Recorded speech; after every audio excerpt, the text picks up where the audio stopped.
সে cheating. সে সে doctor Yunus সাহেবকে ক্ষতি করছে, ডক্টর ইউনূস সাহেবকে জনগণের সামনে প্রশ্নবিদ্ধ করছে। ইউনূস সাহেব ওনাকে একদম ভাইস চেয়ারম্যানের পদমর্যাদায় ওনাকে সমন্বয়কারীর কথা বলেছেন। আমি জানি না ওনার সমন্বয়ের সভা কেউ যাবে কি যাবে না, যে বিচার সবগুলা হওয়া সম্ভব না, কিছু কিছু বিচার হওয়া সম্ভব, আবার সবগুলা বিচার করতে গেলে এই সময়ের মধ্যে হবে না। উনি অত্যন্ত প্র্যাগমেটিক কথা বলেছেন, অত্যন্ত বাস্তবসম্মত কথা বলেছেন। হ্যাঁ, সবগুলা বিচার এখন সম্ভব হবে না, সিম্বলিক কিছু বিচার আপনারা করতে বলছি। তদন্ত করে দেখেন, শেখ হাসিনা আত্মীয় স্বজন থেকে নিয়ে গ্রামের আওয়ামী লীগের লোকদের কাছে পর্যন্ত যাচ্ছে যে মামলার থেকে আপনার রেহাই দেওয়া হবে। অ্যাডভোকেট সাহেবরা বসে আছে হাইকোর্টে, আপনারা আসেন, টাকা পয়সা দেন। এটা তো ধান্দা। এটা নিয়ে তো আমার কোন জবাব দাও, আমি তো এটার মধ্যে না। আমি সংবিধান রচনাও করবো না, নতুন সংবিধান বানাবো না, পুরানটা ফেলে দেবো না। এটা সরকার বলবো জবাব দিয়ে, তারা চেয়েছে। আমার তো মূল মন্তব্য নাই। একটা জিনিস আমি আপনাদের বলার চেষ্টা করি, সেটা হচ্ছে আমি কিন্তু একটা রাজনীতি বিশ্বাস করি, একটা আদর্শের মধ্যে আছি। এখন একটা রাজনীতি পক্ষের বক্তব্যের সঙ্গে ডিফার করা বা আলোচনা করার তো আমার বিষয়বস্তু না। আমি যদি জাতীয় কোনো পর্যায়ে কোনো কথা থাকে যেটা জাতীয় পর্যায়ে গ্রহণযোগ্য বা জাতীয় পর্যায়ে গ্রহণ করা হচ্ছে, সরকার কোনো পদক্ষেপ গ্রহণ করেছে, আমি সেটা নিয়ে একসময় কথা বলতে পারি। সরকার অবশ্য গণপরিষদ নিয়ে এখনো তেমন কোনো বক্তব্য রাখেনি। সেকেন্ড রিপাবলিক তাহলে আমরা এটা নিয়ে কেন কথা বলবো বলেন? সরকার তো তাদের কথা শুনে নাই। তারা দাবি করতেই পারে, তারা যে কোনো কিছু দাবি করতে পারে, এটা তো অন্যায় কিছু না, অপরাধ কিছু না। যে কোনো লোক যে কোনো কিছু দাবি করতে পারে। সেটা সরকার যদি গ্রহণ করতে যায়, যদি বলে সরকার গ্রহণ করতে চায়, তখন আমরা মতামত দিতে পারি।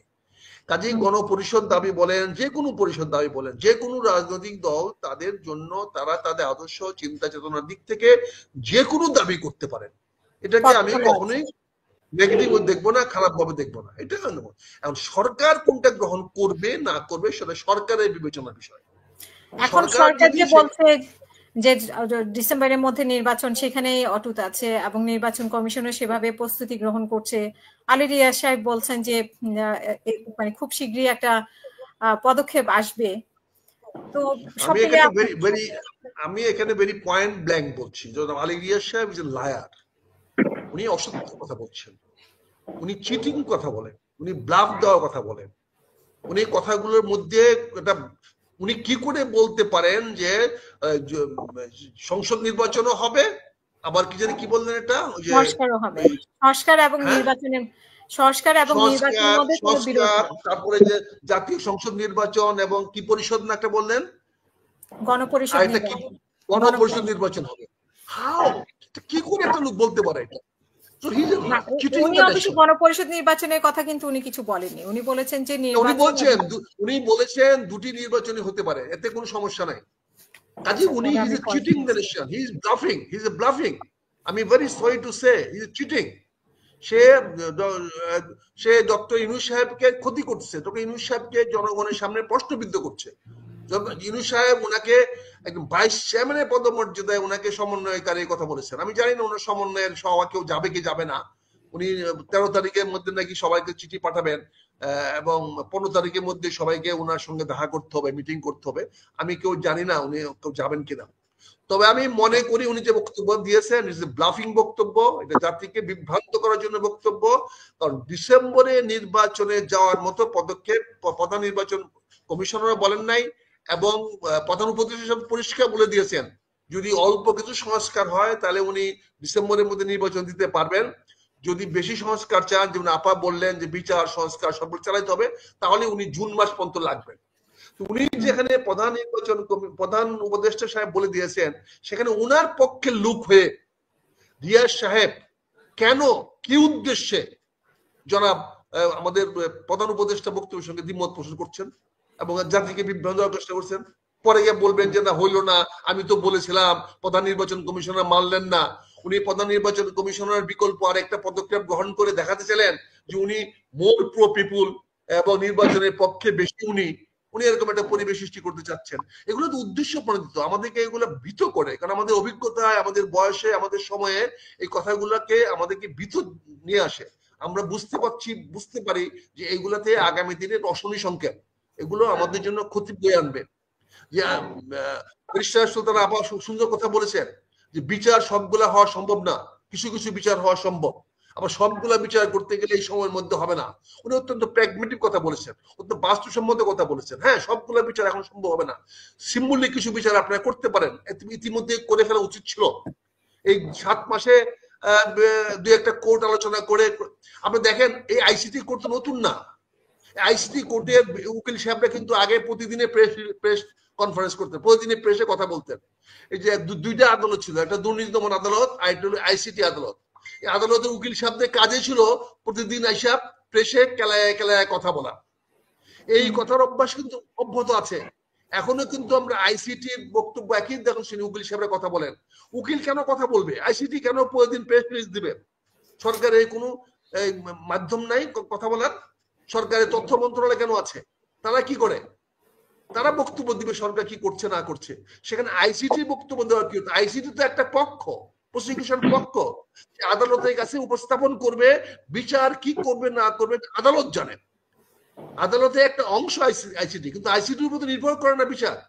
তার বিপক্ষে যারা থাকবেন, সেই পক্ষে যারা উকিল থাকবেন, তারাও তো তাদের আইনের বিচারকে আজকে যদি বড় বড় অন্যান্য ব্যারিস্টার সাহেব দেখেন আছেন, দুজনই অ্যাডভোকেট এবং আইনবিদ আছেন, এখানে তো প্রতিপক্ষ তো আইনবিদ নিয়োগ দিবেন।